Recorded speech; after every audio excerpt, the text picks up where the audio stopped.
વાલા વૈષ્ણવો, જય શ્રી કૃષ્ણ. શું આપનું મન વ્યાકુળ રહે છે? શું તમને પણ એવું લાગે છે કે બધું જ હોવા છતાં ક્યાંક હિંમત હારી રહ્યા છીએ?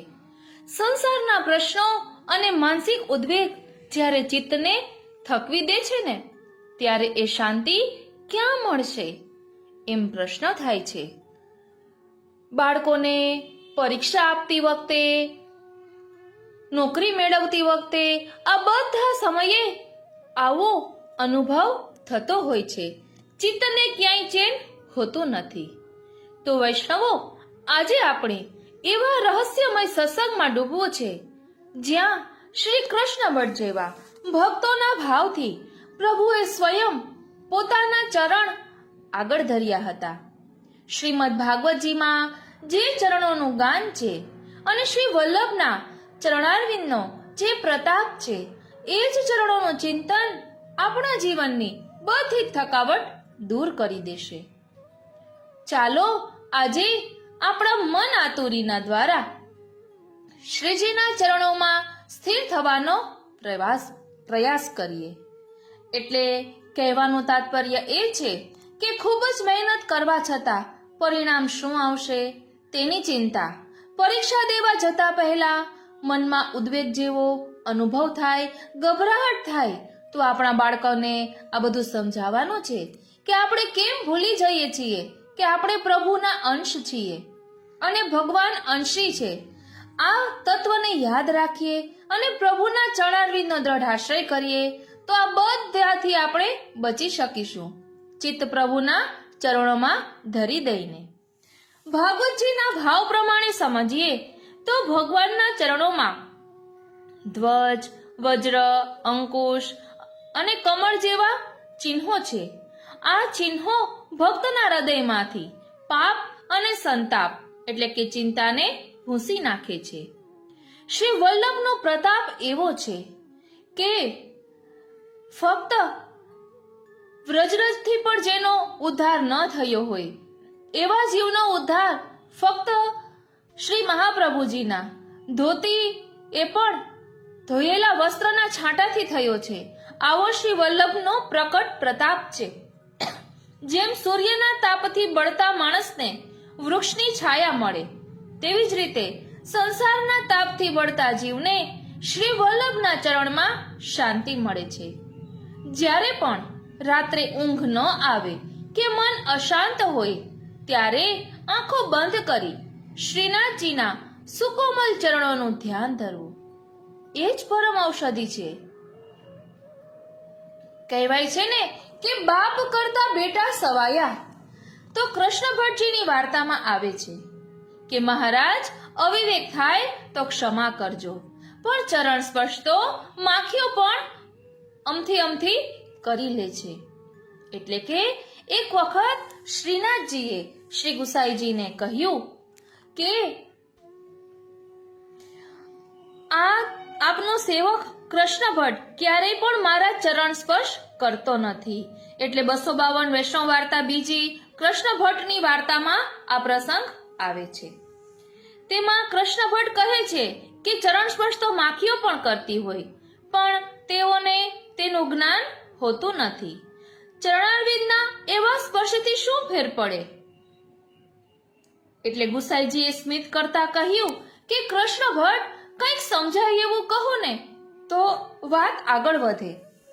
એટલે કૃષ્ણ ભટ્ટે કહ્યું, મહારાજ, શ્રી ગોવર્ધનનાથજીની વાત સાચી છે કે મેં ક્યારેય ચરણ સ્પર્શ નથી કર્યા, પરંતુ મારી પણ એક વિનંતી છે. કૃપા કરીને આપશ્રીને પૂછી જુઓ કે કૃષ્ણ ભટ્ટને આપશ્રીના ચરણારવિંદને સ્પર્શ કરવાની યોગ્યતા પ્રાપ્ત થઈ છે ખરી? તો કૃષ્ણ ભટ્ટે બુદ્ધિપૂર્વકની પરંતુ દિનતાયુક્ત વાણી ઉચ્ચારી. આ સાંભળીને શ્રીનાથજી અને શ્રી ગુસાઈજી બંને અત્યંત પ્રસન્ન થયા. શ્રીનાથજીએ શ્રી ગુસાઈજીને કહ્યું કે અમે કૃષ્ણ ભટ્ટની સેવાથી ખૂબ જ પ્રસન્ન છીએ. એને કહો જે માંગવું હોય તે માંગી લે અને પોતાનો મનોરથ પૂર્ણ કરે. શ્રી ગુસાઈજીએ કૃષ્ણ ભટ્ટની સામે સૂચક દ્રષ્ટિથી જોયું. કૃષ્ણ ભટ્ટે હાથ જોડીને વિનંતી કરી કે શ્રી ગોવર્ધનનાથજી આપ જાતે જ કૃપા કરી ચરણ સ્પર્શ કરાવે ત્યારે જ સમજાય કે એમણે મારા પર કૃપા કરી છે. મને એવી યોગ્યતાનું પ્રદાન કરીને આપના દ્વારા શ્રીજી જ્યારે પોતાના ચરણ સ્પર્શ કરાવશે ને ત્યારે સઘળા મનોરથ પૂર્ણ થઈ જશે. કૃષ્ણ ભટ્ટ એક એક શબ્દ જોખી તોલીને બોલ્યા. શ્રી ગુસાઈજીએ શ્રીનાથજીને વિનંતી કરી, બાવા, કૃષ્ણ ભટ્ટનું કહેવું આપે સાંભળ્યું ને? શ્રીનાથજી મંદ મંદ સ્મિત રેલી રહ્યા છે, મરક મરક હસી રહ્યા છે. કૃષ્ણ ભટ્ટ આગળ આવો એમ કહીને શ્રીનાથજીએ કૃષ્ણ ભટ્ટના હાથ પકડીને પોતાની નજીક ખેંચ્યા. પોતાના જમણા ચરણારવિંદને ચોકી પરથી ઊંચો કર્યો અને કૃષ્ણ ભટ્ટની સામે ધરતા બોલ્યા, લે, કરી લે ચરણ સ્પર્શ, તું મહાભાગ્યવાન છો. ઓ શ્રીનાથજી! કૃષ્ણ ભટ્ટ તો આ અસીમ કૃપાથી એવા મુગ્ધ બની ગયા કે એમની વાણી હરાઈ ગઈ.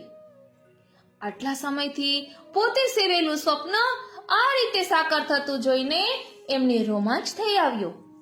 જીભ થોતવાવા લાગી, પ્રસ્વેદના કણો પ્રસ્ફુટવા લાગ્યા, આખા શરીરમાં કંપન થવા લાગ્યું. હાથમાંથી પંખો નીચે સરી ગયો. પોતે સ્વપ્ન જોઈ રહ્યા છે કે સ્વપ્નમાંથી જાગી પડ્યા છે એ નક્કી ન કરી શક્યા. તેમની આ દશા જોઈને શ્રી ગુસાઈજીએ કૃષ્ણ ભટ્ટના બંને હાથ પકડીને તેમને શ્રીનાથજીના ચરણારવિંદનો સ્પર્શ કરાવ્યો. શ્રીનાથજીએ જમણું ચરણ નીચે મૂકી ડાબું ચરણ ઊંચું કર્યું. શ્રી ગુસાઈજીએ ફરીથી કૃષ્ણ ભટ્ટના હાથ પકડીને તેમને શ્રીનાથજીના ચરણારવિંદનો સ્પર્શ કરાવ્યો. કૃષ્ણ ભટ્ટને ગળે આનંદના અતિરેકનો ડૂમો ભરાઈ આવ્યો. બુદ્ધિનું પ્રાધાન્ય ભોગવનાર કૃષ્ણ ભટ્ટ પર અત્યારે હૃદયવાદનું સામ્રાજ્ય છવાયેલું હતું અને એ જ એમનું અસલી સ્વરૂપ હતું. ભગવત કૃપા હૃદયવાદીઓ પર વિશેષ પ્રમાણમાં થતી હોય છે.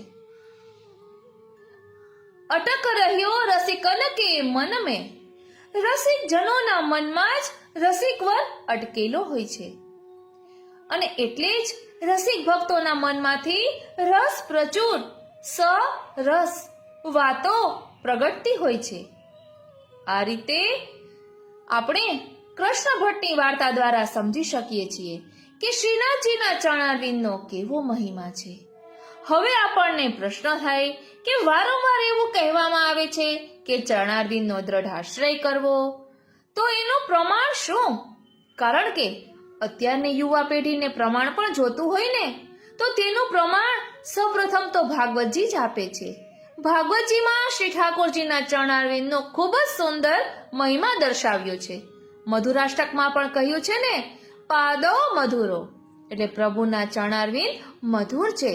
તો ચાલો એ ચરણારવિંદની મધુરતાનો અનુભવ કરીએ. વાલા વૈષ્ણવો, જય શ્રી કૃષ્ણ. હું મનાતુરી આપ સર્વે વૈષ્ણવોનું આજના આ અલૌકિક સત્સંગમાં હાર્દિક સ્વાગત કરું છું. પ્રિય વૈષ્ણવો, એવું કહેવાય છે ને કે જીવ સ્વભાવથી દુષ્ટ છે, એટલે તેને કંઈ જ આવડતું નથી, દોષ દ્રષ્ટિ આવી ગઈ છે.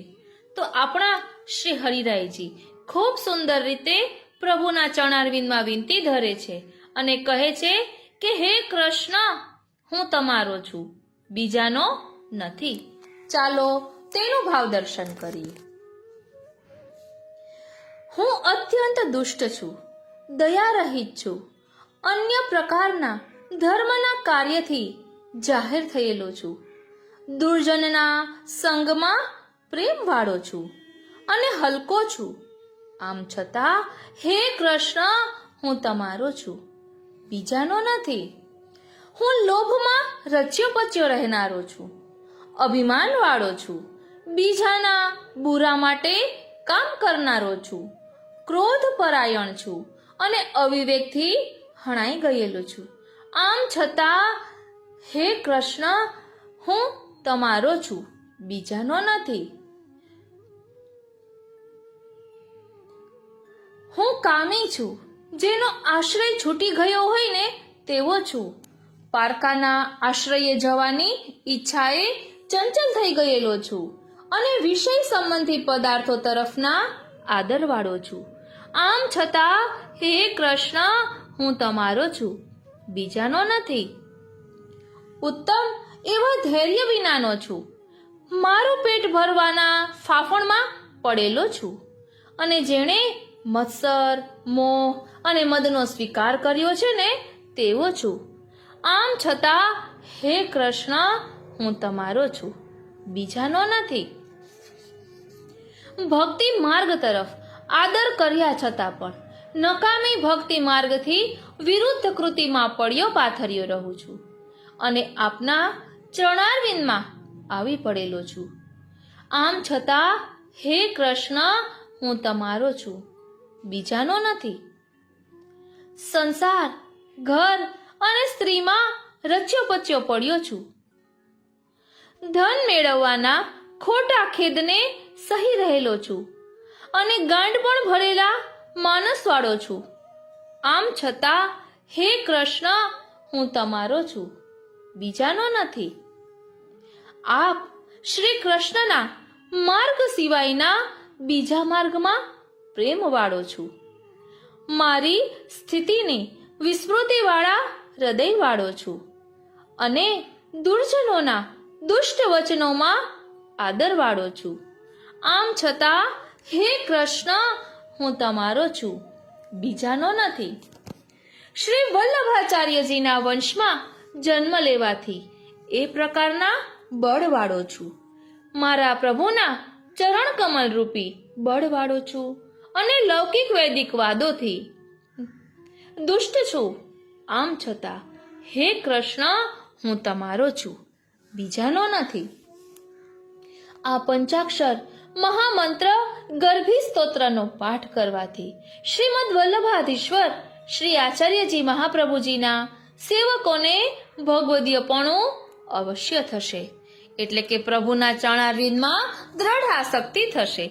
એટલે જ આપણે આ સ્તોત્રનું ભાવ દર્શન લીધું છે. બોલો શ્રી વલ્લભાધીશ કી જય. પ્રિય વૈષ્ણવો, શરણાગત જીવોને પ્રભુના ચરણોમાં જ આસક્તિ, તેનું જ ધ્યાન, અર્ચન, પૂજન અને સંપૂર્ણ સમર્પણ હોય છે. પ્રભુના ચરણના આશ્રયથી જ ભક્તોના સર્વ કાર્ય સિદ્ધ થાય છે. વ્રજ ભક્તોએ પણ જે સર્વશ્રેષ્ઠ ફળ પ્રાપ્ત કર્યું ને તે પ્રભુના ચરણોમાં આત્મસમર્પણ થકી જ છે. આવું દિવ્ય ફળ પ્રાપ્ત કરનારા વ્રજ ભક્તો પણ પ્રભુના ચરણના મહાત્મ્યને એક ક્ષણ માટે પણ ભૂલતા નથી. તે જ આજ્ઞા નારદજી અને શ્રી વલ્લભાચાર્યજી જેવા ભક્તિના આચાર્યોએ આપી છે. મહાત્મ્ય જ્ઞાનપૂર્વક દ્રઢ આસક્તિ તે સંપૂર્ણ રીતે વ્રજભક્તોમાં જોવા મળે છે. વ્રજમાં શ્રી કૃષ્ણના વિરહમાં ગોપીજનો શ્રી કૃષ્ણના ચરણને યાદ કરે છે. તે ચરણનો નુપુર, જેહર, અણવટ, વિછ્યા વગેરે શણગારયુક્ત ચરણ નહીં, પરંતુ તે ચરણો થકી થતી મધુર લીલાની જ સ્મૃતિઓ તેઓ કરી રહ્યા છે. માતા યશોદા બાલકૃષ્ણને પલ્લામાં પોઢાડતા ત્યારે પ્રભુના ચરણનું વર્ણન આવે છે. તેમના ચરણ હજી લાલ લાલ કૂંપળો જેવા અત્યંત કોમળ અને નાના નાના છે. તે ચરણોના અંગુષ્ઠ પ્રભુ પકડીને મુખમાં મૂકીને આનંદ આપતા. પ્રભુ ગોઠણિયાભેર ચાલતા થયા. બે હસ્ત અને બે ગોઠણ પર ચાલતા સૌને આનંદ આપતા.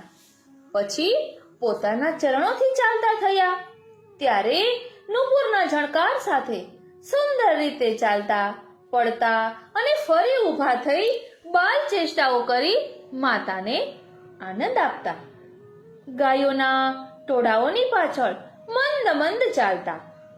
વનમાં દોડતી ગાયોની પાછળ પ્રભુ દોડતા.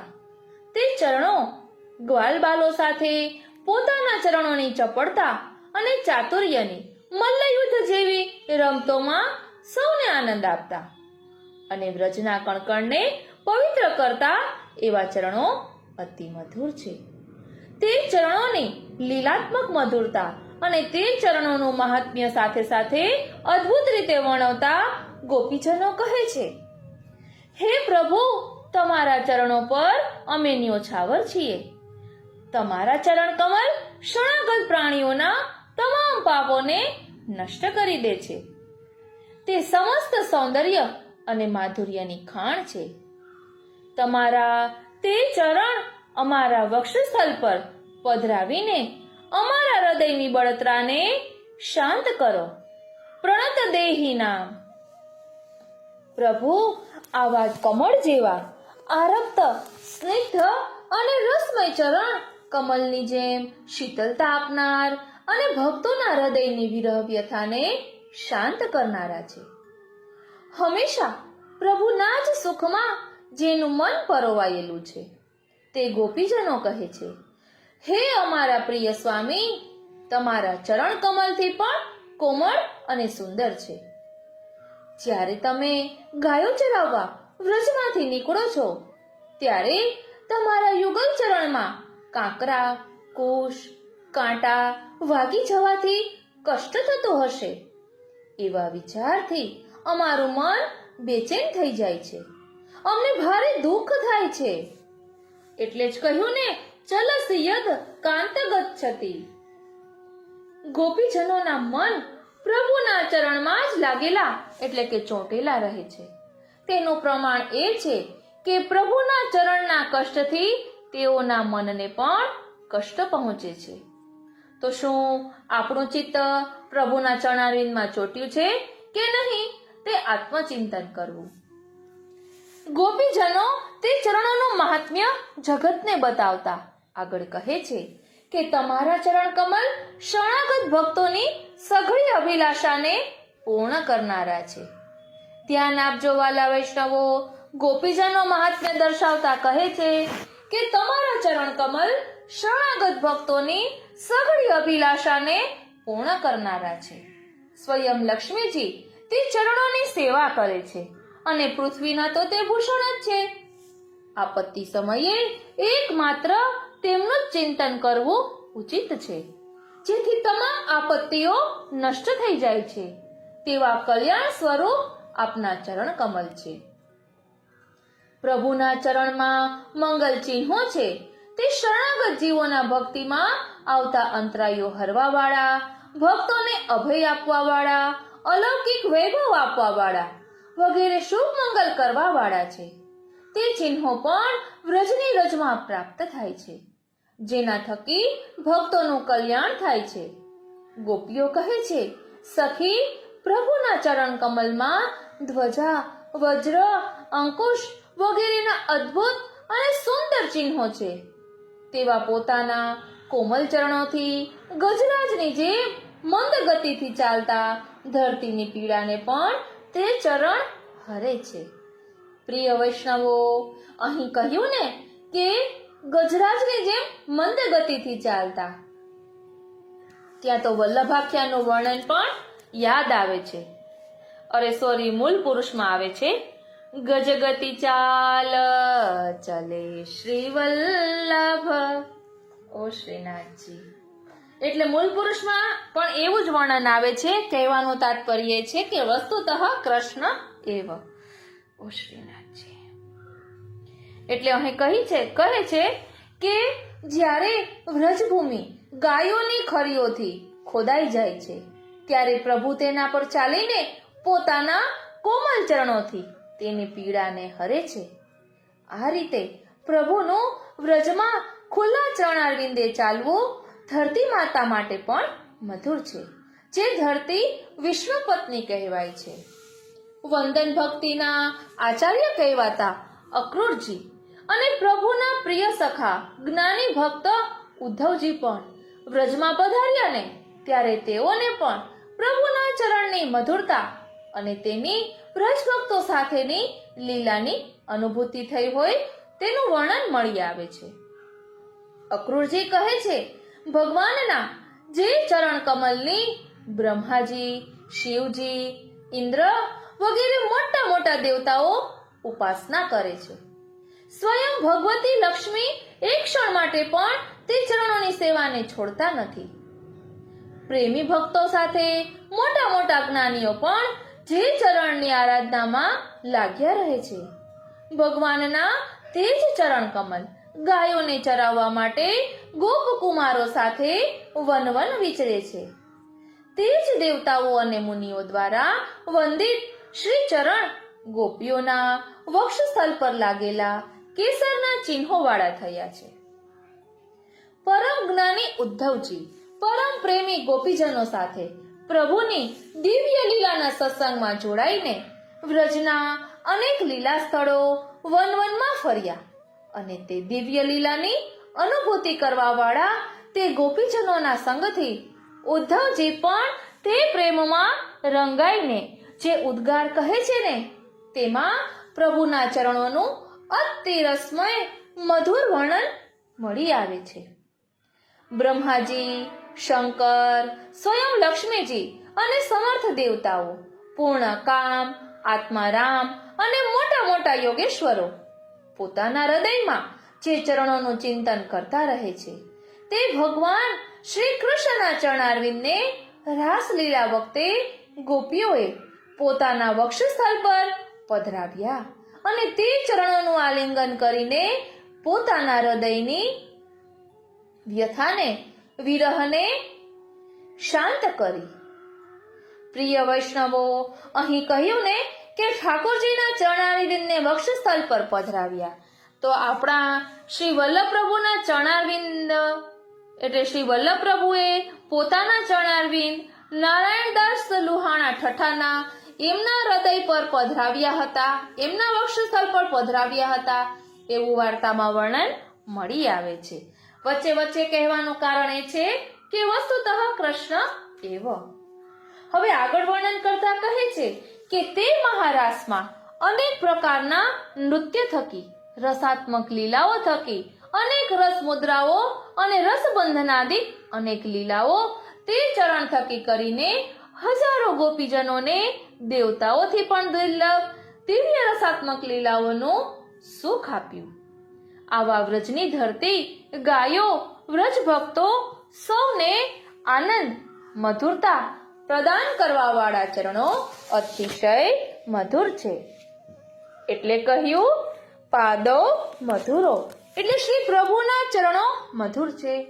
તો આપણે પદ પણ શ્રી હરિરાયજીએ લખ્યું છે શ્રી વલ્લભ મધુરાકૃતિ મેરે. તો શ્રી વલ્લભ પણ એવા મધુર છે. મધુરા શ્રી વલ્લભે જ મધુરાષ્ટક પ્રકટ કર્યું છે.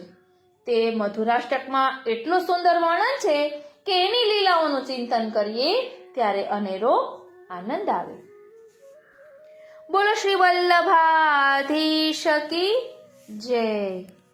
પ્રિય વૈષ્ણવો, આપણા પુષ્ટિ માર્ગમાં ચરણારવિંદનો અનેરો મહિમા છે.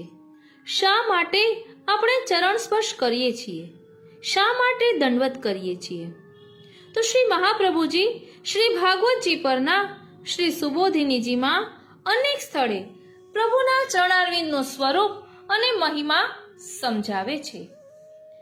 તમને શ્રી મહાપ્રભુજીના વચનોમાં પૂર્ણ શ્રદ્ધા હોય ને તો શ્રી મહાપ્રભુજીની આજ્ઞાને તર્ક વિતર્ક વિનાની વિશુદ્ધ બુદ્ધિથી સમજવાનો પ્રયત્ન કરજો. શ્રી મહાપ્રભુજી તૃતીય સ્કંધના શ્રી સુબોધિનીજીમાં આજ્ઞા કરે છે કે ભગવાનના ચરણારવિંદના મહાત્મ્યનું જ્ઞાન ભક્તિ દ્વારા પ્રાપ્ત થાય છે. ભક્તિથી ચરણારવિંદનું સ્વરૂપ સમજીને લાંબા સમય સુધી સારી રીતે આદરપૂર્વક એ ચરણોનું ધ્યાન ધરવું અને ચરણ ભક્તિ કહેવામાં આવે છે. આવી ચરણ ભક્તિ ભક્તોના પાપરૂપી પર્વતોની પાંખો કાપે છે. પ્રભુના ચરણમાં 16 અલૌકિક ચિહ્નો રહેલા છે. વજ્રનું ચિહ્ન ભક્તોના પાપરૂપી પર્વતોની પાંખો કાપે છે. અંકુશનું ચિહ્ન ભક્તોના મનરૂપી હાથીને વશમાં રાખે છે. ધ્વજાનું ચિહ્ન એમ બતાવે છે કે જે ભક્તો પ્રભુના ચરણમાં રહે છે તેમના સર્વ ભય દૂર થાય છે. ચરણ કમળનું સુખથી સેવન થઈ શકે છે એમ જણાવવા માટે કમલનું ચિહ્ન છે. આવા 16 ચિહ્નોથી યુક્ત પ્રભુના ચરણ છે. આ ચરણોને ભક્તિના અધિષ્ઠાતા દેવ કહ્યા છે. આપણે ધ્યાન કરીએ છીએ તેનો સંબંધ મન સાથે છે. તેથી મન શુદ્ધ ના હોય તો ધ્યાન થઈ શકતું નથી. મનમાં રહેલા પાપ અને અશુદ્ધિનો નાશ ભગવત ચરણના સ્પર્શથી થાય છે. ભગવત ચરણ પાપનો નાશ કરે છે અને સાથે સાથે દેહ અને મનને શુદ્ધ તેમજ પવિત્ર કરે છે. આમ ભગવત ચરણના સ્પર્શથી મન શુદ્ધ થતા લાંબા સમય સુધી પ્રભુનું ધ્યાન કરી શકાય છે. તેથી મન આધિદૈવિક બને છે. શ્રી મહાપ્રભુજીએ પ્રભુના ચરણ કમલના 3 સ્વરૂપ દર્શાવ્યા છે. સત્સંગ અને શ્રીમદ ભાગવતજી એ ભગવાનના આધિભૌતિક ચરણ છે. ધ્યાન આપજો, સત્સંગ અને શ્રીમદ ભાગવતજી એ ભગવાનના આધિભૌતિક ચરણ છે. સત્સંગ એટલે જ્ઞાન અને ભાગવત એટલે ભક્તિ. તેથી જ્ઞાન અને ભક્તિ એ બંને પ્રભુના આધ્યાત્મિક ચરણ છે. જીવના જ્ઞાન અને ભક્તિ સત્સંગ અને શ્રીમદ ભાગવતજીના સેવનથી વધે છે. તેથી પ્રસન્ન થયેલા પ્રભુના સાક્ષાત અલૌકિક ચરણારવિંદ આધિદૈવિક છે. જ્ઞાન અને ભક્તિ એ હૃદયનો વિષય છે. તેથી સત્સંગ અને શ્રીમદ ભાગવતજી દ્વારા જ્ઞાન અને ભક્તિ રૂપી આધ્યાત્મિક ચરણો આપણા હૃદયમાં બિરાજે છે. ત્યારે આપણને ભગવાનના સાક્ષાત અનુભવ માટેનો વિરહ થાય છે. આ વિરહથી પ્રભુ માટેનો સર્વાત્મ ભાવ પ્રકટ થાય છે. તે દ્વારા પ્રભુનો હૃદયમાં સાક્ષાત પ્રાદુર્ભાવ થાય છે. ત્યારે પ્રભુના આધિદૈવિક ચરણોને સ્પર્શ થતા જ ભક્તનો દેહ તનુનવત્વ પામે છે. જેમ લોખંડને પારસમણીનો સ્પર્શ થતા લોખંડ સોનું બને છે, તેમ પ્રભુના સાક્ષાત ચરણના સ્પર્શથી આપણો દેહ પણ આધિદૈવિક બને છે. આપણે પ્રભુના 2 ચરણ સુધી પહોંચવાનો પ્રયત્ન જ કરી શકીએ. ચરણ સુધી પહોંચવું એટલે ચરણની રજને ધારણ કરવી. ધ્યાન આપજો, ચરણ સુધી પહોંચવું એટલે ચરણની રજને ધારણ કરવી. ચરણનો આશ્રય કરવો, ચરણમાં દ્રઢતા રાખવી. જે જીવ આમ પ્રભુના ચરણને પકડી રાખે છે તેનું સર્વ કંઈ પ્રભુ સંભાળી લે છે. ધ્યાન આપજો, એટલે જે દ્રઢ આશ્રય કરે છે તેની બધી ચિંતાઓ પ્રભુ સંભાળી લે છે. તેને ખુદને પ્રભુ સંભાળી લે છે. ભગવાનમાં જેમ ઐશ્વર્ય વગેરે 6 ગુણો રહ્યા છે તેમ પ્રભુના ચરણ કમલમાં પણ 6 ગુણો છે. પેલું અનન્ય ભાવવાળા શરણાગત જીવોની ઈચ્છા પૂર્ણ કરવી. બીજું સેવાનું દાન કરવું. ત્રીજું પ્રભુની કીર્તિ પ્રસારવી. ચોથું કલ્યાણ કરવું. પાંચમું લૌકિકમાં વૈરાગ્ય કરાવવો. છઠ્ઠું ઇષ્ટની પ્રાપ્તિ અને અનિષ્ટની નિવૃત્તિ કરવી. આ 6 ગુણોનું દાન કરવામાં ભગવાન કરતા પણ ભગવાનના ચરણ કમલ વધુ ફલરૂપ છે. કારણ કે ભગવાનના ચરણ કમલનું ધ્યાન દુઃખના સમયમાં કરવામાં આવે તો તે ચરણ કમલ દુઃખને દૂર કરે છે. ધ્યાન આપજો, દુઃખના સમયમાં પ્રભુના ચરણ કમલનું ધ્યાન ધરવાથી દુઃખ દૂર થાય છે. પ્રભુના ચરણ કમલના 10 ધર્મ પણ સમજવા જેવા છે. તે સર્વદા બિરાજે છે. તે પ્રશાંત છે. તે જ્ઞાનરૂપ છે, આનંદરૂપ છે, સદરૂપ છે, કાર્ય કારણથી પર છે. તે આત્માનું પણ વાસ્તવિક સ્વરૂપ છે. તેમનો મહિમા વાણીથી ગવાઈ શકતો નથી. તે સુખરૂપ છે. તે પરમાનંદ રૂપ છે. આવા પ્રભુના ચરણનો સ્પર્શ થવો ખૂબ જ દુર્લભ છે. તેમાંય ભગવાન પોતે કૃપા કરીને પોતાના ચરણોનો સ્પર્શ કરાવે એ તો વિશેષ દુર્લભ છે. આવી કૃપા પ્રાપ્ત થઈ કૃષ્ણ ભટ્ટજીને જેનું ભાવદર્શન આપણે કર્યું. ભગવાનના ચરણમાં ગંગાજી વગેરે તીર્થો રહેલા છે. અલૌકિક અમૃતરસ રહેલો છે અને ભક્તોનો નિવાસ પણ એ ચરણ કમલમાં જ છે. આટલી બધી અલૌકિક વસ્તુઓ ભગવાનના ચરણોમાં હોવાથી આ ચરણ સર્વ દોષને દૂર કરનારા છે. તેથી સર્વ લીલા સામગ્રી સહિત સર્વ લીલા પ્રભુના ચરણમાં છે. માટે પ્રભુના ચરણની પ્રાપ્તિ થતા સર્વની પ્રાપ્તિ થાય છે. ભગવદીય દેહ વિના ભગવાનનો સાક્ષાત સંબંધ થતો નથી. ભગવદીય દેહની પ્રાપ્તિ ભગવાનના ચરણારવિંદની રજથી થાય છે. તેથી ભગવાનનો સાક્ષાત સંબંધ પ્રાપ્ત કરવા માટે ભક્તો ભગવાનના ચરણારવિંદનો દ્રઢ આશ્રય કરીને રહે છે. બોલો શ્રી વલ્લભાધીશ કી જય. વાલા વૈષ્ણવો, જય શ્રી કૃષ્ણ. આજે આપણે સત્સંગ એક નવા જ રૂપમાં કરવાના છીએ. નાની નાની વાતો આચરણમાં લેવાથી જીવન ખૂબ જ સુંદર બને છે. અહીં એક પ્રસંગ છે કે એક વખત શ્રી ઠાકોરજીને પરમ વૈષ્ણવની પરીક્ષા લેવાની ઈચ્છા થઈ, એટલે એક વ્રજવાસી બનીને પ્રભુ એના ઘરે પધાર્યા. વૈષ્ણવ પણ પરમ ભગવદીય હોય, પ્રભુ પર અપરંપાર ભાવ હોય, એટલે એમને પણ એવો ભાવ થયો કે આ કોઈ સામાન્ય વ્રજવાસી નથી. એમને આવકાર આપ્યો, અંદર આવીને કહ્યું કે આ ગાડી કોની છે? એટલે વ્રજવાસીએ પૂછ્યું કે આ ગાડી કોની છે? તો વૈષ્ણવ કહે આપની. પછી અંદર જતા કહ્યું કે આ મકાન કેનું? તો વૈષ્ણવે જવાબ આપ્યો કે આપનો.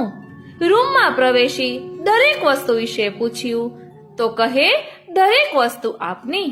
અને છેલ્લે સેવાના રૂમમાં પહોંચ્યા ત્યારે સેવા કરતા ઠાકોરજી વિશે પૂછ્યું તો કહે છે કે કોના? ત્યારે એ વૈષ્ણવની આંખમાં આંસુ આવી ગયા અને આંખમાં મોતીની જેમ વહેતા આંસુ સાથે કહ્યું કે એ મારા. ત્યારે પ્રભુ પણ પોતાના સ્વરૂપને રોકી ન શક્યા. આ નાના પ્રસંગ દ્વારા આપણે શું સમજી શકીએ? આપણે એ સમજવાનું છે કે પ્રભુ કોઈ પણ રૂપે આપણી પાસે પધારે, બસ આપણે એમના સ્વરૂપને સમજવાની જરૂર છે, એમની બોલીને સમજવાની જરૂર છે. એટલે ક્યારેય પણ કોઈનું અપમાન ન કરીએ, બધાને માનથી બોલાવીએ. તો પ્રભુ કયા સ્વરૂપે પધાર્યા એ ખ્યાલ ન આવ્યો હોય છતાં પણ આપણાથી કોઈ અપરાધ ન થાય. હરી મિલે સો દિન નહીં કો, જિંદગીનો ઉત્તમ દિવસ કયો? જે દિવસે ઠાકોરજી મળે ને એ જિંદગીનો ઉત્તમ દિવસ કહેવાય. પણ જે દિવસે ઠાકોરજીના ભક્ત એટલે કે ભગવદીય મળે ને એ અતિ ઉત્તમ દિવસ. કારણ કે જ્યાં ભગવદીય જાય છે ત્યાં સાથે સાથે શ્રી ઠાકોરજી પણ અવશ્ય પધારે છે. બોલો શ્રી વલ્લભાધીશ કી જય.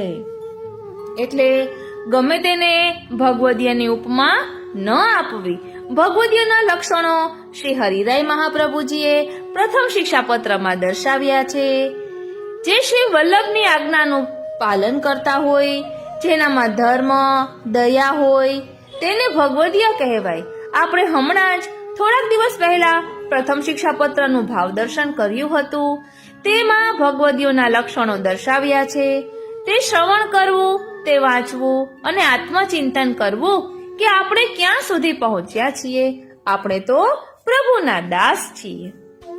વૈષ્ણવ જ્યારે પણ પ્રભુની સેવામાં જાઓ ને ત્યારે ખૂબ જ આનંદમાં જજો, કારણ કે પ્રભુ આતુરતાપૂર્વક તમારી રાહ જોતા હોય છે. તમને દેખીને પ્રભુને ખૂબ જ સુખ થાય છે. પ્રભુનું સુખ એ જ આપણું સુખ. આપણા માર્ગમાં પ્રભુને કેમ સુખ મળે તે જ વૈષ્ણવનો ધર્મ છે. એટલે આપણા પુષ્ટિ માર્ગમાં તત્સુખની ભાવના છે. પ્રભુને શેમાં આનંદ આવે? આપણે આપણા બાળક પાસે આપણી કોઈ તકલીફો વ્યક્ત કરતા નથી. બાળકની સામે આપણે સદા હસતા રહીએ છીએ. તેવી જ રીતે આપણા ઠાકોરજી પણ બાલક છે. બાલક એટલે નિર્દોષ. એટલે આપણી ચિંતાનો ટોપલો લઈને પ્રભુ પાસે જવું નહીં. કારણ કે પ્રભુ એમ કહે કે આ ચિંતા શું, એની તો મને કઈ ખબર ન પડે. એટલે જ તો કહેવાય છે કે સેવા બાલભાવથી કરવાની અને સ્મરણ કિશોર ભાવનું કરવાનું. વાલા વૈષ્ણવો, પોતાના સત્કર્મોને પોતાની ખાસિયત નહીં ગણાવી. એટલે કે આપણે કોઈ સત્કાર્યો કર્યા હોય અને આપણામાં કોઈ સારા ગુણો હોય તો તે ખાસિયતો કોઈને ગણાવવાની નહીં. આ તો પ્રભુની કૃપા છે કે મને પસંદ કર્યો, એમાં પણ એનો ઉપકાર માનવો. એટલે પ્રભુ આપણને કોઈ સત્કાર્યમાં આગળ વધારે, ક્યાંય પણ આપણી પસંદગી કરે તો પ્રભુનો આભાર માનવો, પ્રભુનો ઉપકાર માનવો કે પ્રભુએ મારા માટે આ વસ્તુ માટે મારી પસંદગી કરી. સદાય જે આભારની ભાવનામાં રહે ને એ જ વૈષ્ણવ, એ જ ભક્ત છે. પ્રભુ પાસે જઈએ તો આભાર માનવા જવું કે આપની ખૂબ કૃપા છે. બોલો શ્રી મદન મોહનલાલ પ્યારે કી જય. વાલા વૈષ્ણવો, એક વખત એક કવિએ રાધાજીને પૂછ્યું, એટલે શ્રી સ્વામિનીજીને પૂછ્યું, બધા જ કૃષ્ણ પણ ભજન લખે છે, લાવ હું તારા પર ભજન લખું. જ્યાં કાનાનું એક પણ વાર નામ ન આવે ને એવું ભજન મારે રાધા વિશે લખવું છે, એમ કવિએ કહ્યું. ત્યારે રાધાએ કવિને હસીને કહ્યું કે એ શક્ય જ નથી, કારણ કે કવિરાજ તમે જ કહો, કાના વગર રાધા લખો કઈ રીતે? એટલે કે ર ને કાનો ત્યારે રા થાય, એટલે કે માત્રા લગાડીએ, કાનો માત્રા લગાડીએ ત્યારે રા થાય, અને ધ ને પાછો કાનો લગાડો ત્યારે ધા થાય.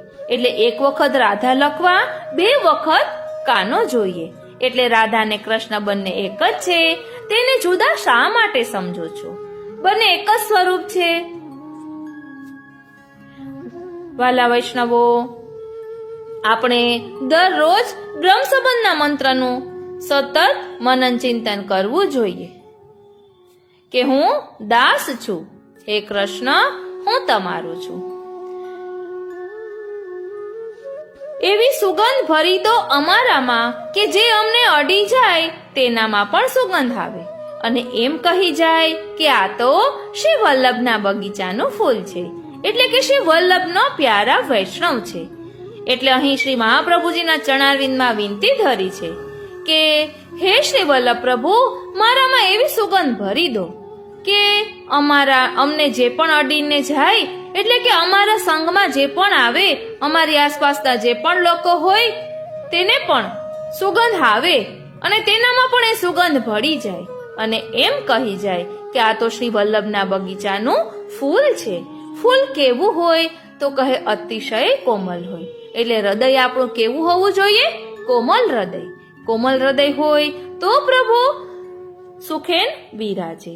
માટે કોમલ હૃદય રાખવું જોઈએ, અને આપણા કર્મો એવા હોવા જોઈએ કે જ્યાં આપણે ક્યાંય પણ આપણી ઓળખાણ આપવી ન પડે, પરંતુ આપણા સત્કર્મો બોલતા હોય. પછી આગળ કહે છે कि श्रीनाथ जी की तारीफ करूं कैसे, मेरे शब्दों में इतना जोर नहीं. श्रीनाथ जी की तारीफ करूं कैसे, मेरे शब्दों में इतना जोर नहीं. सारी दुनिया में जाकर ढूंढ लेना, मेरे गिरिराज जैसा कोई और नहीं. हृदय में यमुना सुमिरन किया तो आवाज वल्लभ तक जाएगी. हृदय में यमुना सुमिरन किया तो आवाज वल्लभ तक जाएगी. कृष्ण ने जो सुन ली हमारी तो हर बिगड़ी ही बन जाएगी. श्री वल्लभ वल्लभ रटत हो वल्लभ जीवन प्राण. श्री वल्लभ कबहु न विसारी हो मोहे मात पिता की आन. सबनते श्री वल्लभ नाम ભલો. આવું શ્રી હરિરાય મહાપ્રભુજીએ વલ્લભ સાખીમાં વર્ણન કર્યું છે. એટલે વલ્લભના નામનો મહિમા અગાધ છે, અપરંપાર છે, જેના રોમ રોમમાં કોટી ગોવર્ધનરાય પ્રગટે છે એવા શ્રી વલ્લભ પ્રભુ છે. એમ પણ કહેવાય છે કે વ્રજ પરિક્રમા આપણે ન કરી શકતા હોઈએ અને શ્રી વલ્લભનું નામ લઈએ ને તો પણ તે વ્રજ પરિક્રમા બરાબર છે. એટલે કોઈ પણ મનમાં લૌકિક કામના રાખ્યા વિના શ્રી વલ્લભના ચરણારવિંદનો દ્રઢ આશ્રય કરીએ, એમનું શરણો સ્વીકારીએ તો આપણે અલૌકિકમાં ખૂબ જ આગળ વધી શકીએ. આપણા જીવનમાં કંઠીનું ખૂબ જ મહત્વ છે. અહીં કહ્યું છે कि तुलसी की कंठी पहनकर स्नान करने पर जब तुलसी को जल स्पर्श करके जल शरीर पर पड़ता है तब इस भूमंडल पर जितने भी तीर्थ हैं उन तीर्थों में स्नान करने का ફલ પ્રાપ્ત હોતા હૈ. એટલે આપણે કોઈ ફળ મેળવવા માટે કંઠી પહેરી નથી, પરંતુ આપણે ગળામાં 2 કંઠી પહેરવી જોઈએ. એટલે કે આપણે સૌપ્રથમ નામ નિવેદન લીધું હોય, એક કંઠી તેની હોય અને બીજું આત્મનિવેદન બ્રહ્મ સંબંધ લીધું હોય તેની હોય. અને આ 2 કંઠી વૈષ્ણવો શા માટે પહેરે છે, તેનો ભાવ શું છે? તો કહે છે કે વૈષ્ણવો જે ગળામાં કંઠી પહેરે છે તે યુગલ સ્વરૂપના ભાવથી પહેરે છે. અને એવું પણ કહેવાય છે કે ઘણી જગ્યાએ એવા સંજોગો હોય કે આપણે ઠાકોરજીને ભોગ ન ધરી શકતા હોય અને દરરોજને માટે પણ એવું ન કરી શકતા હોય, તો આપણે જે ભોજન બનાવ્યું હોય તે સૌપ્રથમ કંઠીને બતાવવું, એટલે પ્રભુ દ્રષ્ટિ કરે એ ભાવથી પણ વૈષ્ણવો આ રીતે કરતા હોય છે. એવું વચનામૃતમાં પણ સાંભળ્યું છે. એટલે કંઠીનું આપણા જીવનમાં ખૂબ જ મહત્વ છે.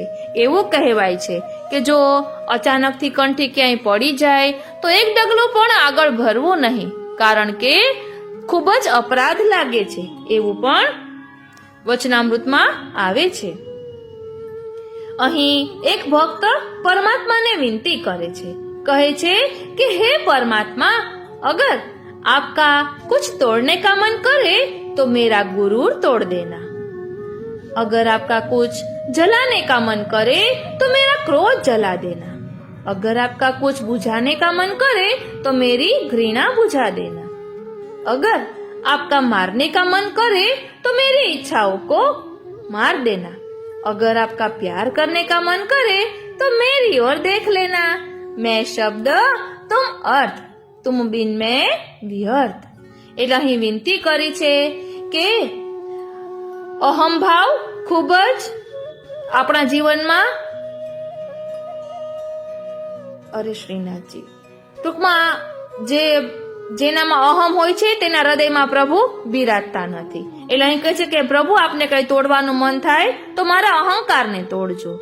અહંકાર શેનો છે કે હું કરું જીવ માને એ અહંકાર છે, પરંતુ કરતા આપ જ છો, કરે કરાવે શ્રીનાથજી. એ આપણે ભૂલી જઈએ છીએ, એટલે જ આપણામાં અહંકાર આવે છે. અને કહે છે કે અગર આપકા કુછ જલાને કા મન કરે તો મેરા ક્રોધ જલા દેના. ક્રોધ એ ચાંડાલનું સ્વરૂપ છે. એવું પણ કહેવાય છે કે જો ક્રોધ આવ્યો હોય ને તો સ્નાન કરી લેવું. તો આપણે તો આખા દિવસમાં કેટલી વાર ક્રોધ કરીએ છીએ, તો શું આપણે સ્નાન કરીએ છીએ? એટલે ક્રોધ ન કરવો. પ્રભુને ક્રોધ જરા પણ ગમતો નથી. અગર આપકા કુછ બુઝાને કા મન કરે તો મેરી ઘૃણા બુઝા દેના. એટલે કોઈ પ્રત્યે ઈર્ષા ભાવ લાવવો નહીં, તે અહીં કહ્યું છે. और अगर आपको प्यार करने का मन करे तो मेरी ओर देख लेना. કારણ કે આપણે દાસ છીએ અને મીટ માંડીને બેઠા છીએ કે ક્યારે પ્રભુ આપણા પર કૃપા કરે, આપણા પર દ્રષ્ટિ કરે. પછી અહીં કહ્યું છે કે અંતર મન में श्याम बसे, धड़कन में राधा रानी हो, निज सांस की उथल पुथल में मुरली की तान सुहानी हो, काम क्रोध का वास न हो, लोभ मोह सब खो जाए, प्रभु चरण में मिले चाकरी, मन वृंदावन हो जाए. એટલે આપણે ઘણી જગ્યાએ સાંભળીએ છીએ કે વ્રજમાં વાસ દેજો, વૃંદાવનમાં વાસ દેજો. એટલે આ વૃંદાવન ભૂમિ એ બધું હોય તો એ ક્યાં છે? આપણું હૃદય એ જ વૃંદાવન છે, આપણું હૃદય એ જ ગોકુલ છે, તેમાં પ્રભુને પધરાવાના છે. અને અહીં કહ્યું છે કે જાકે દરસ કો જગ तरसे हैं, जाके दरस को जग तरसे हैं, दरस जायता है दे मेरी आलीरी, जाकी मुरली धुन सुन सुर नर मुनि, मोहे ताही को तू मोह लेरी, शिव विरंची जाको पार न पावे, सो तेरे चरण न परसत हैरी, धोंधी के प्रभु तीन लोक जाके बस, सो तेरे बस तू હિત ચિત્ત દેરી. એટલે પ્રભુના દર્શનની લાલસા અહીં દર્શાવી છે. 12મા શિક્ષાપત્રમાં પણ દર્શન માટેનું ખૂબ જ સુંદર વર્ણન છે. તેમાં શ્રી સ્વામિનીજીની જલ્પના દર્શાવેલી છે અને 12મા શિક્ષાપત્રનો પાઠ કરવાથી પ્રભુ સાનુભવ જતાવે છે તેવું પણ વચનામૃતમાં આવે છે. પછી અહીં કહ્યું છે કે ટેढ़ी ही टेढ़ी बहे यमुना, टेढ़ी ही कुल कदम्ब की डारी, टेढ़ी ही टेढ़ी है कुंज गली, टेढ़े निकुंज करिल की झारी, टेढ़े ही टेढ़े लोग मिले और टेढ़ी ही टेढ़ी सबे व्रज नारी, टेढ़ो ही लकुट को हाथ लियो, ટેढ़ો ખરો મેરો રાધાવર ગિરધારી. એટલે અહીં બધું જ ટેઢું છે. શ્રી યમુનાજી ટેઢા વહી રહ્યા છે, આપણા ઠાકોરજી લલિત ત્રિભંગી છે, કદમની ડાળો ટેઢી છે અને કુંજ ગલી પણ ટેઢી છે, બધું ટેઢું છે. તો અહીં શું સમજાવવા માંગે છે કે પ્રભુ કહે છે કે જો તારું મન ટેઢું હશે ને તો પણ હું તેને મારામાં આસક્ત કરી દઈશ. અને જો આપણે વાળમાં મોતી પરોવીએ તો જો સીધા વાળ હોય તો મોતી સરળ કરતો પડી જાય અને તે જગ્યાએ પ્રભુના ઘૂંઘરાલા કેશ છે તેમાં મોતી પરોવીએ તો તે મોતી અટકી જાય.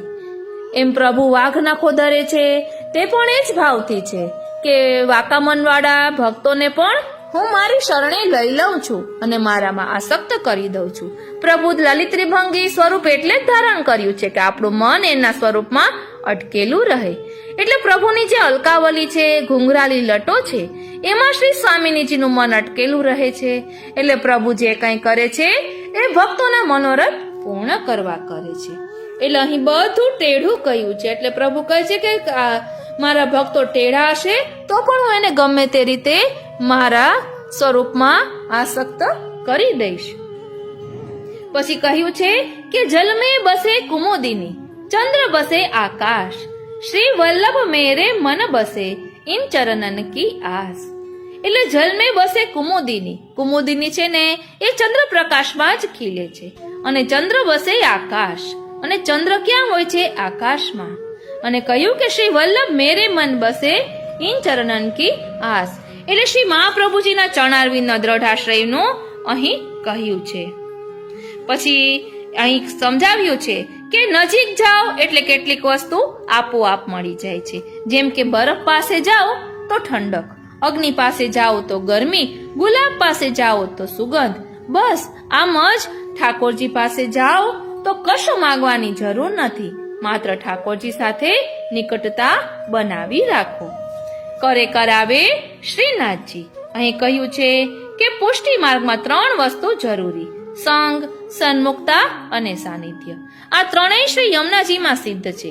એવી જ રીતે સંગ વૈષ્ણવે વૈષ્ણવનો કરવો અને ગુરુની સન્મુખતા રાખવી અને પ્રભુનું સાનિધ્ય રાખવું.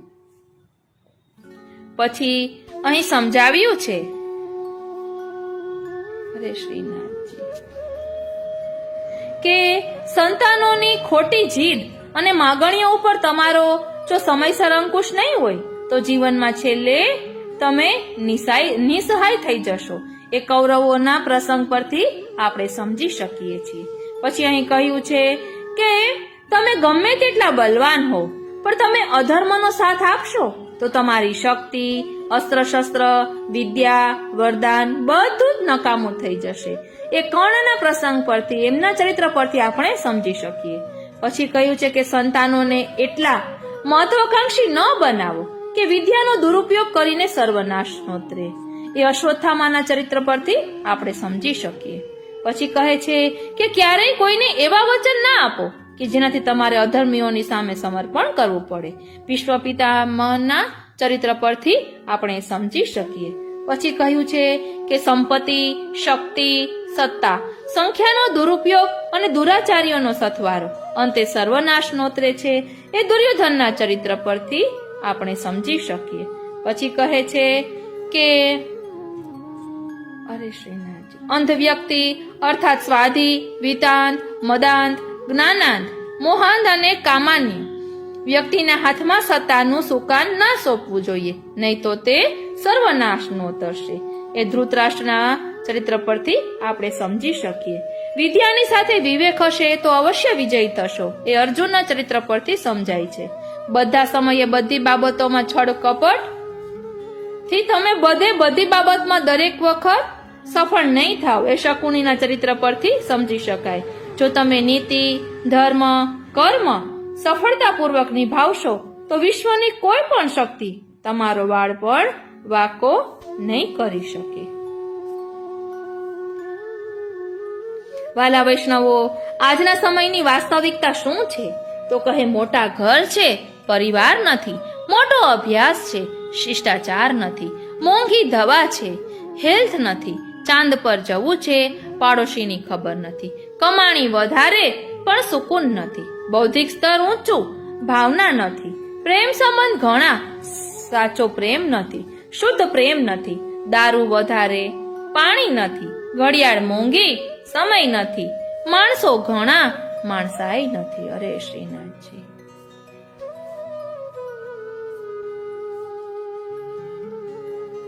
કેટલું સુંદર કહ્યું છે શ્રી રાધા પ્રેમ વિશે. મુરલી में राधा, मुकुट में राधा, अनामिका में राधा, कनिष्ठा में राधा, चक्र में राधा, शंख में राधा, स्वस्तिक में राधा, श्रीवत्स में राधा, कुमकुम में राधा, कंगन में राधा, मोर में राधा, मृदंग में राधा, गायों में राधा, ग्वालों में राधा, लाठी में राधा, लकुटी में राधा, अधरों में राधा, चरणों में राधा, ब्रजधुली में राधा, चंदन में राधा, केश में राधा, कंकड़ी में राधा, पुराण में राधा, पद्म में राधा, प्रज्ञा में राधा, आज्ञा में राधा, गोलोक में राधा, भूलोक में राधा, आनंद में राधा, परमानंद में राधा, वृक्षों में राधा, लताओं में राधा, यमुना में राधा, लहरों में राधा, गोविंद में राधा, गोपाल में राधा, तेरे बिन व्रज मंडल आधा आधा. સેવા, સત્સંગ અને સ્મરણ આ ત્રણેયનો ખૂબ જ સુંદર ભાવ છે. સ્મરણ એ મુખનો પ્રસાદ છે, સત્સંગ મનનો પ્રસાદ છે, સેવા હૃદયનો પ્રસાદ છે. આ ત્રણેય પ્રસાદનું ગ્રહણ કરશું તો જરૂર પ્રભુ આપણી ઉપર કૃપા કરશે, તેમાં કોઈ શંકા ન કરવી. શ્રી મહાપ્રભુજીની કૃપાથી ચિત્ત સદા ભગવદ રસમાં ડૂબેલું રહે એવી આશા સાથે સર્વ વૈષ્ણવોને ભગવત સ્મરણ. અહીં કેટલું સુંદર કહ્યું છે. मैंने कहा अपराधी हूं मैं, श्रीनाथ जी ने कहा क्षमा कर दूंगा. मैंने कहा परेशान हूं मैं, श्रीनाथ जी ने कहा संभाल लूंगा. मैंने कहा अकेला हूं मैं, श्रीनाथ जी ने कहा साथ हूं मैं. और मैंने कहा आज बहुत उदास हूं मैं, श्रीनाथ जी ने कहा नजर उठा के देख तेरे पास हूं मैं. अरे श्रीनाथ जी, तेरे आसपास हूं मैं. વાલા વૈષ્ણવો, પુષ્ટિ માર્ગમાં એકાદશીનો ઉપવાસ કોઈ પુણ્ય માટે કરવામાં આવતો નથી, કારણ કે પાપ અને પુણ્ય એ બંનેનો જ્યાં સુધી ક્ષય નહીં થાય ત્યાં સુધી ભગવત પ્રાપ્તિ અસંભવ છે. શ્રી મહાપ્રભુજીના મત મુજબ એકાદશી ઉપવાસ માત્ર ને માત્ર ભગવત ગુણગાન માટે અને ભગવત પ્રસન્નતા માટે કરવામાં આવે છે.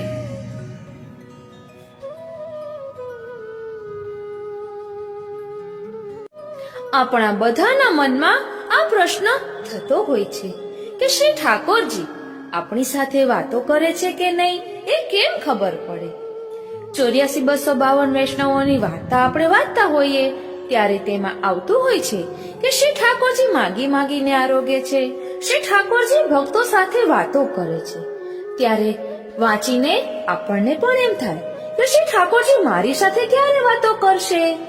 ઘણી વખત એવું થતું હોય છે કે શ્રી ઠાકોરજી આપણી સાથે વાતો કરતા હોય, પરંતુ આપણે તેમના સંકેતને સમજી શકતા નથી. પ્રભુ આપણી સાથે વાતો કરે છે એમાં એવું નથી હોતું કે પ્રભુ આપણી સન્મુખ ઠાડા રહીને વાત કરે. એમની બોલી હોય છે, નિશબ્દ બોલી હોય છે. ઘણી વખત સંકેત દ્વારા કહે, ક્યારેક કોઈ વૈષ્ણવ દ્વારા કહેવડાવે, ક્યારેક પ્રભુ નેત્રો દ્વારા સંકેત કરે, ઘણી વખત સ્મિત દ્વારા સંકેત કરે. અને પ્રભુ આપણી સાથે વાતો કરે છે કે નહીં તેનો મુખ્ય હેતુ તો આપણા અંતરાત્મામાં જ છુપાયેલો છે. આપણા અંતરાત્મામાંથી જે ઉદ્ગાર નીકળે એ પ્રભુનો જ અવાજ છે, એ પ્રભુની જ બોલી છે. આપણો અંતરાત્મા જે કરવાનું કહે તે પ્રભુનો જ સંકેત હોય છે, કારણ કે પ્રભુએ સ્વયં ભગવદ્ ગીતામાં કહ્યું છે કે બધી ઇન્દ્રિયોમાં મન રૂપે હું છું. એટલે આપણે પ્રભુના સંકેતને પણ સમજવું ખૂબ જ જરૂરી છે. ગમે તે સત્કાર્ય કરવાનું મન થાય તો તે તરત જ કરી લેવું, કારણ કે કાલ કરે સો આજ કર, આજ કરે સો અબ.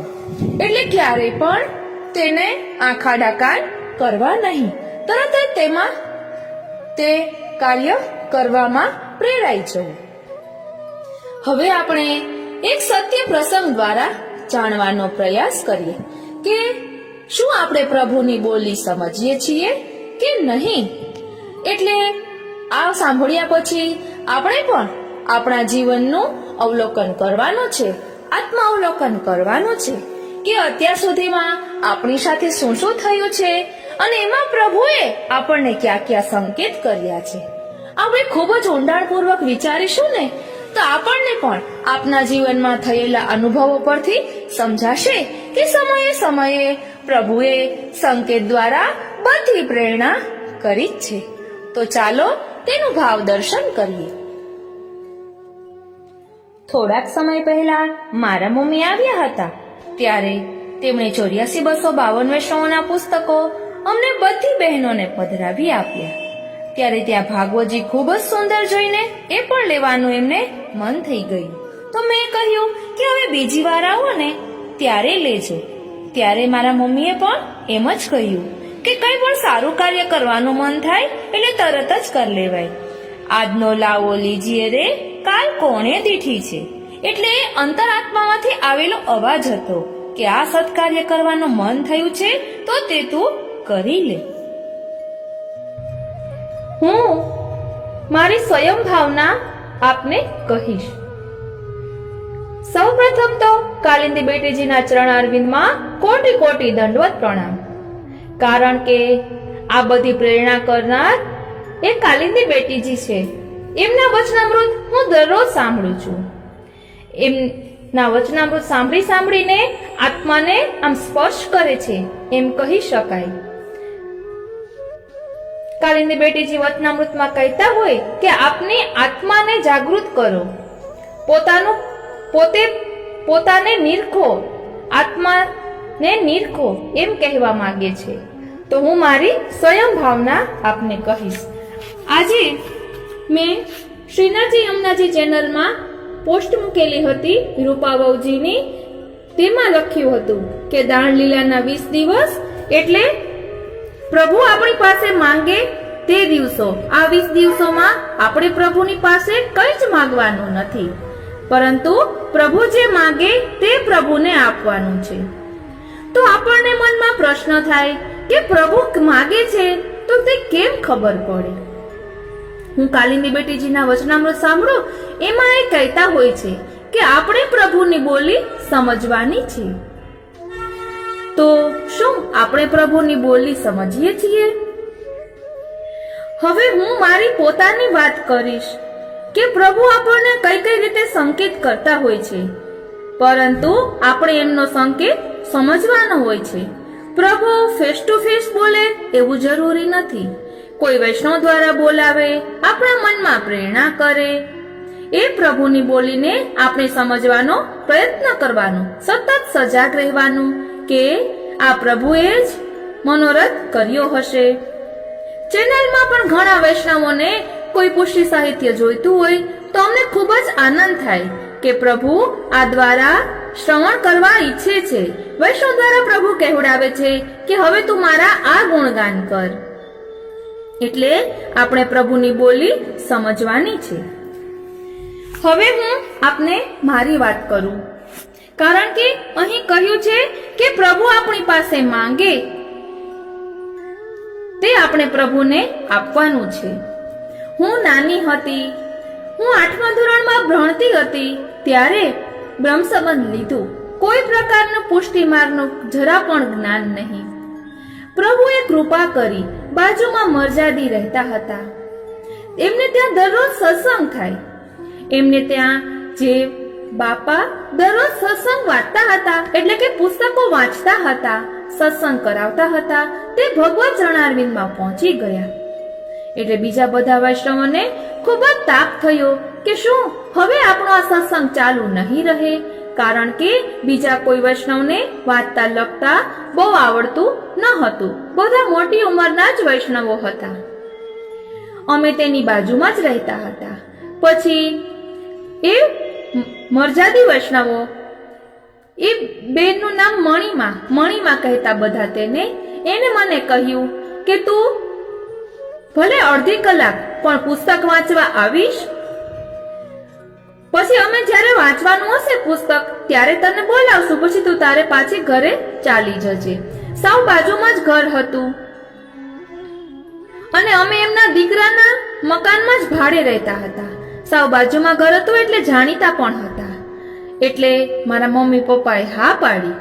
એટલે જ્યારે પુસ્તક વાંચવાનું હોય ત્યારે મને કોઈ પણ એક વૈષ્ણવ બોલાવી જાય એટલે હું ત્યાં પુસ્તક વાંચવા જાઉં.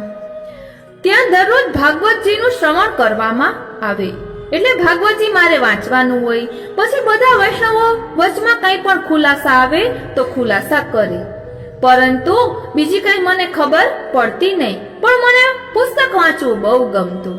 એટલે આ રીતે પ્રભુએ ત્યારે સંકેત કર્યો, પણ હું સમજી નહીં, મારી ના સમજી. એટલે ત્યારે હું દરરોજ પુસ્તક વાંચવા જતી. પછી અમે ત્યાંથી બીજે રહેવા ગયા એટલે સત્સંગ છૂટી ગયું.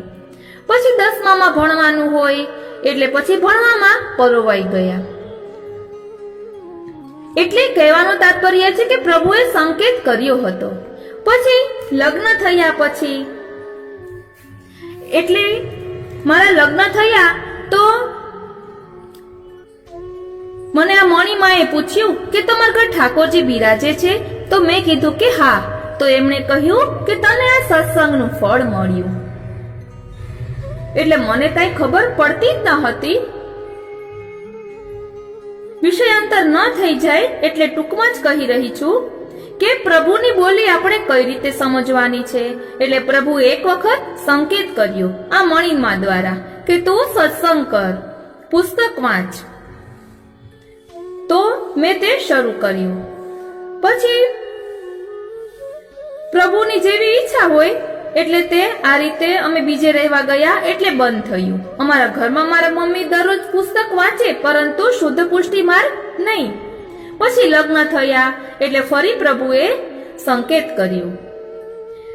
એટલે હું મારા મમ્મીને ઘરે જાઉં એટલે મારા માસી છે તે લોકો શુદ્ધ પુષ્ટિ માર્ગીય. એટલે તે મારા મમ્મીને કહે કે આપણી ઘરે દીકરી આવે તો તેને કાંઈ પણ ઉત્સવ હોય કે વેકેશનમાં આવે તો એક આ પુષ્ટિ માર્ગનું પુસ્તક પધરાવજો. તો મારા મમ્મી એ મને ભાગવતજી પધરાવી દીધું. એટલે એમ ફરી પાછો સત્સંગ શરૂ થયો. બપોરે બધા સૂતા હોય તો તેમાંથી વાંચું અને પુષ્ટિ માર્ગ વિશે કાંઈ પણ ખબર નહીં. અને લગ્ન થયા પુષ્ટિ માર્ગીય ઘરમાં એટલે જાણવાની પણ ઉત્કંઠા હોય, કારણ કે બીજું કોઈ કઈ બધું કહે નહીં. એટલે આ રીતે પ્રભુએ ફરી સંકેત કર્યો એટલે હું પુસ્તક વાંચતી. પછી અમે અલગ રહેવા આવ્યા એટલે મનમાં તાપ થાય કે ઠાકોરજીનું અનુસંધાન છૂટી ગયું. એટલે ફરી પુસ્તકો વાંચવાનું શરૂ કર્યું. પ્રભુ કૃપાથી ઘણું બધું પુષ્ટિ સાહિત્ય બિરાજે છે. એટલે પ્રભુએ આ રીતે કહ્યું. અને હજી રાધાષ્ટમીની જ વાત કરું એટલે પ્રભુએ પ્રેરણા કરી એટલે અમે આ ચેનલ શરૂ કરી. મારી દીકરીને સ્કૂલે કોરોના થી બચવા માટે શું કરી શકાય એવું પ્રકારનું પ્રેઝન્ટેશન કરવાનું હતું, એડવર્ટાઇઝ પ્રકારનું. તો અમે ચેનલ શરૂ કરી કૃષ્ણ આવેશની. એટલે સ્કૂલે એ ચેનલ બતાવવામાં આવી. 5-6 વિડીયો જે આપણા પહેલા મૂકેલા હોય તે બતાવ્યા. સ્કૂલમાં બધાને બહુ જ ગમ્યું. એટલે આ રીતે પ્રભુએ પ્રેરણા કરી અને શરૂઆત કરી અને અમે અલગ રહેવા આવ્યા. એટલે પછી મને એમ થયું કે પછી ભવિષ્યમાં ક્યારેય સમય મળે કે ન મળે એટલે હું દરરોજ આ રીતે રેકોર્ડ કરીને મૂકતી કે જેના કારણે મારે જ્યારે પણ જે સાંભળવું હોય તે સાંભળી શકાય. કારણ કે અમારું મકાન બની રહ્યું છે તો પછી આપણે બધા સાથે રહેતા હોઈએ ત્યારે આ બધું પોસિબલ ન હોય. એટલે મેં મારા માટે શરૂઆત કરી કે મારે જે ગ્રંથ સાંભળવું હોય, વાંચવાનો સમય ન મળે તો સાંભળી તો શકાય ને. એટલે એ રીતે મેં શરૂઆત કરી. અને કે યુટ્યુબમાં અપલોડ કરીએ તો આપણે જેટલું પણ અપલોડ કરવું હોય કરી શકીએ, કારણ કે પેન ડ્રાઈવ તો ગમે ત્યારે ભવિષ્યમાં ભરાઈ જ જવાનું હોય, મોબાઈલ પણ ભરાઈ જ જવાનો હોય. એટલે મેં યુટ્યુબમાં અપલોડ કર્યું. તો પ્રભુ કૃપાથી વૈષ્ણવોને ગમ્યું, એટલે પ્રભુએ ત્રીજી વાર સંકેત કર્યું.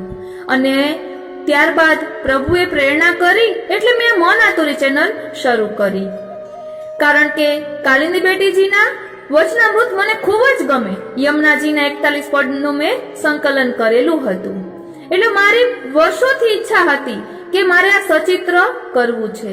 એટલે નિત્યલીલા પૂજ્યપાદ ગોસ્વામી 108 પુરુષોત્તમલાલજી ના સ્વરમાં ગવાયેલા યમુનાજીના 41 પદ 41 રાગમાં.